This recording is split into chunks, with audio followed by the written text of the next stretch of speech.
When I kicked off my Grimdark series with this Blood Angel, I did not expect that hundreds of people would like it so much that they wanted to try it out on their own miniatures. When I asked my viewers to submit their results 2 months after the release of the video, I was blown away by the response. I received over 300 submissions. Of course, it never had the reach or impact that Slapchop had because it's way more niche, but it still made me extremely happy that there was so much positive response. When I heard about Slapchop, I thought it was just the latest buzzword in mini painting that someone made up for marketing purposes.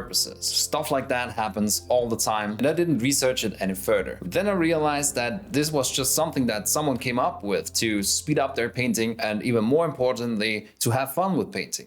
Really not bad for a few hours work, and it's so fun and easy to do. And isn't this exactly what we should aim for when painting? Making it feel fun and not like a chore. Just like Slapchop, my Grimdark approach was not something new, as it merely combined already existing techniques and brushstrokes to create a vision, a desired end result. And for me, that end result was something like this, which is a large-scale ultramarine created by Chris Clayton years ago, who won multiple Slayer swords. Obviously, this ultramarine borrows techniques from scale modeling like the salt technique to create weathered blue armor and something a little more innovative when using some sort of crackle medium for the white shoulder guard. All of this is not necessarily compatible with the Warhammer 40k scale, so I had to come up with different ways to create something similar. These marines with battered armors, captured in the middle of long crusades, no rest, no time to restore their armors like they should, are just a combination of ideas that I wanted to combine into a result that I had in mind, that I would enjoy painting and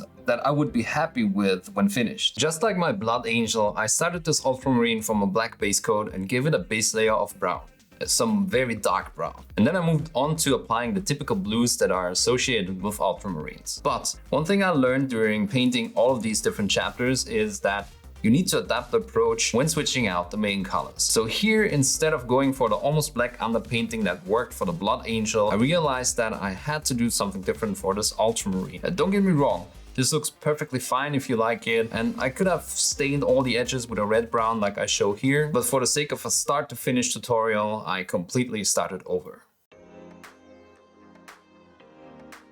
One thing I noticed over the years is that I'm weird when it comes to art and artistic expression. My tastes and preferences constantly change, and that's why I'm always looking for new ways to paint my minis, and that's why I'm getting bored if my style doesn't constantly evolve. And this personality trait is also the reason why my walls have been relatively empty for the longest time. I just can't decide. I also hate committing to one style when it comes to hanging art on my walls. Of course, I'm a self-absorbed YouTuber, that's why I put my own art there, but what if I want them to look different tomorrow? I also hate permanent mounting systems. These are basically glued on, and I don't want to drill into my walls either. This is concrete. And what if I mess up the mounting and I'm stuck with a tilted picture forever?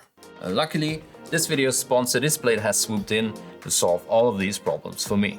Let's appreciate the freaking quality on these for a second. The prints are amazing, sharp and crisp, and they are done on these metal canvases that just snap to your walls due to their amazing mounting system. They feature designs by many pop culture staples as well as over 40,000 different artists, which means you can choose from over 1 million designs, so you'll never get bored staring at your walls again.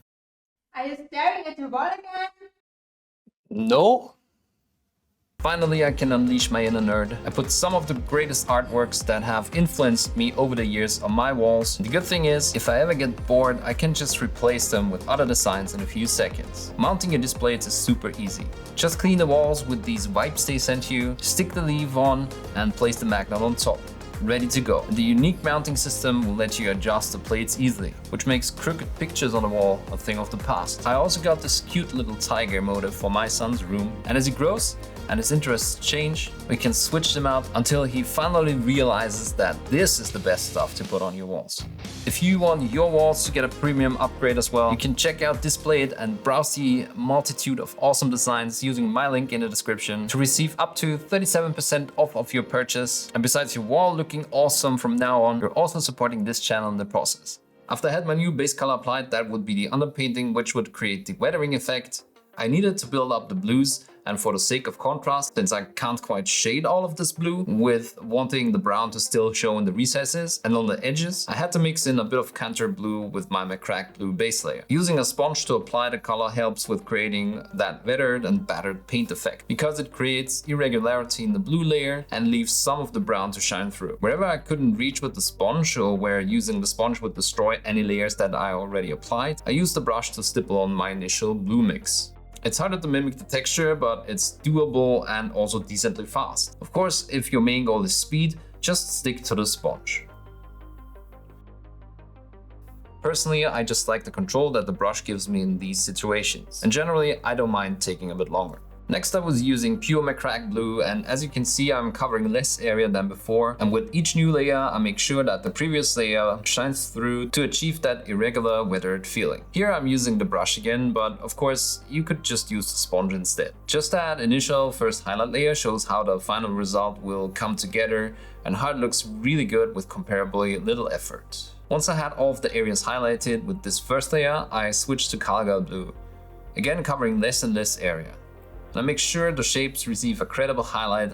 Like on the shoulder guard, I'm applying the light more like you would on a spherical shape, and I give the leg highlights more typical for a cylindrical object. I'm making sure areas facing up receive more light, like the apex point here on this extension of the knee pad, and I do the same thing for the knee itself.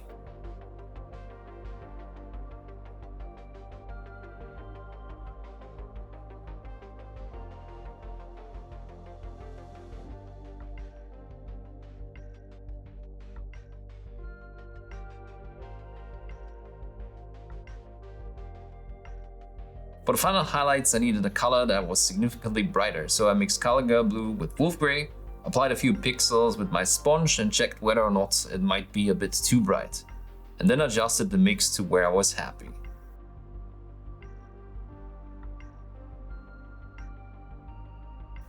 Obviously, I can't use this as an edge highlight because for the weathered effect I needed these to remain dark. But I touched on all of these higher up parts and any flat areas that face directly up. And also a lot of these inverted edges where you would not expect a lot of mechanical damage. This layer is important because it adds a lot of the contrast that we need. It almost ties everything together, it makes the miniature come alive and feel like there is some actual light shining on this 3-meter tall giant.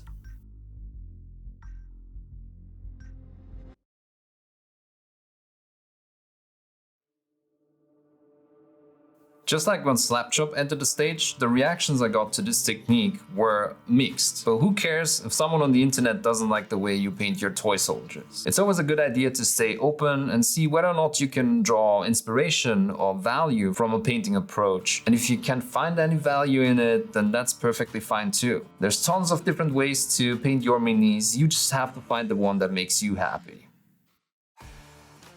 I gave both the chain sword and the bolt pistol casing a consistent layer of white and then started to create a pattern of bands on them with a dark grey mix. With the new Primaris Marines and especially their gear, I get less of an archaic vibe from them, but more the feeling of modern technology. Kind of like how sci-fi artists imagine weapons and fighting gear in the not so far future. And I took some inspiration for the colors and shapes of my freehands from these artworks. I wanted to use one of the new Strikeforce Agastus minis for this video, by the way, and do the rocket launches in this design, which would have been awesome, but I didn't get my hands on them until yesterday, and I just can't film and edit a video like this in one day.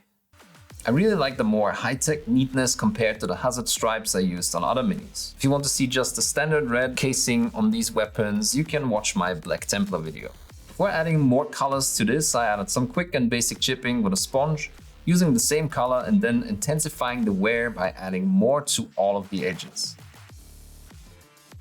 First dragging the brush along to leave some thinner lines, and then pressing the brush on harder on some parts to make these lines wider, just to have a bit more of a variety. Then using Contrast Imperial Fist, which is transparent, which makes it perfect for this job, I just stain the two stripes in the front yellow. Contrast paint being transparent, also retaining the chips, I just paint it on, and generally makes adding this bit of yellow a matter of 10 seconds.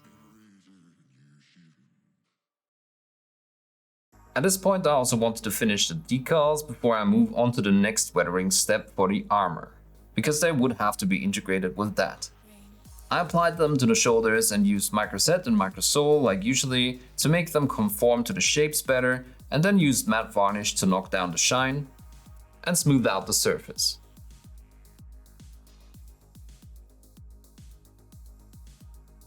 And then as usual I used some sponge chipping for that painted on effect. Next I gave all of the metallic parts, even the ones I wanted gold, like the chest eagle and the shoulder trims, a base layer of dark aluminium.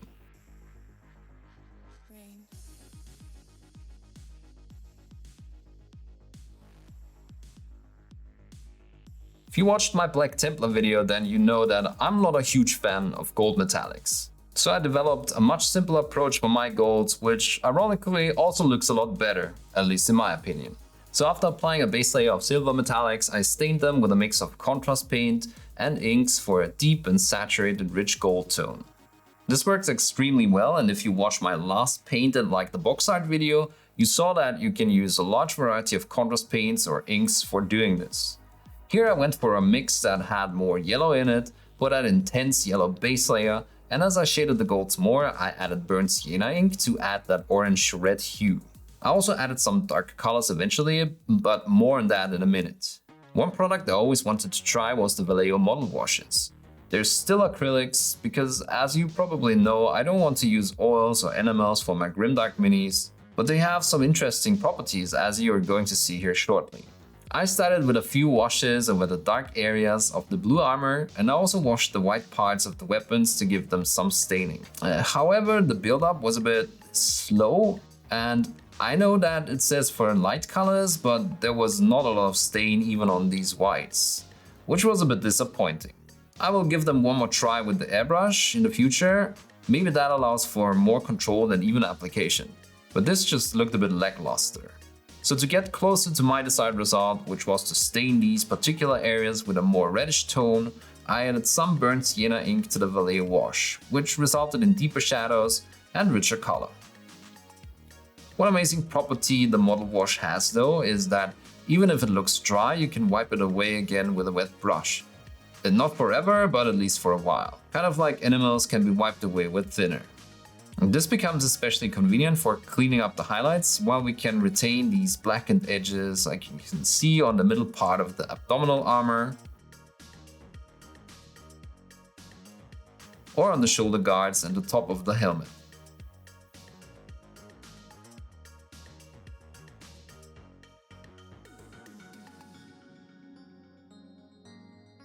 Like I said, I'd show you a tiny bit more in regards to the gold I painted. And here I added more sienna to the one wing of the eagle for more variety, as well as the trims to make them more colorful. While I had the paint on my brush, I also did some last touch-ups to the white parts, which were still a bit lackluster after the brown Vallejo wash.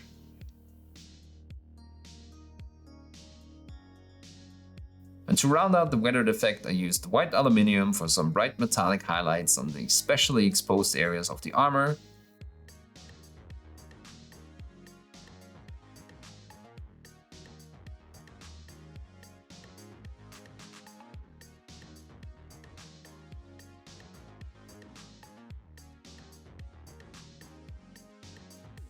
And also to create some really bright reflections on the gold parts. Using silver as a highlight on gold desaturates the highlights again, which makes it more appropriate for the Grimdark theme in my opinion. To finish up the mini, I quickly glued some soil to the base and covered it in one layer of paint plus a wash and a dry brushed highlight, and then drowned everything in pigments. I also dusted up the feet a bit.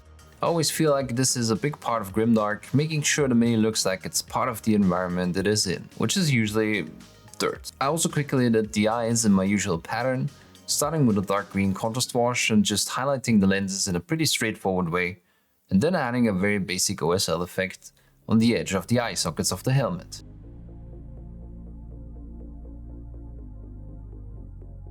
And here's the result. What do you think? Do you like or hate it? Should I have used Slapchop instead? And let me know which chapter I should do next. If you liked this video and you want to see the origins of the style, you can check out my Blood Angels video. Or if you want to see this approach adapted to a bright base color, just click here. Thanks for watching, keep pushing that pigment, and see you next time.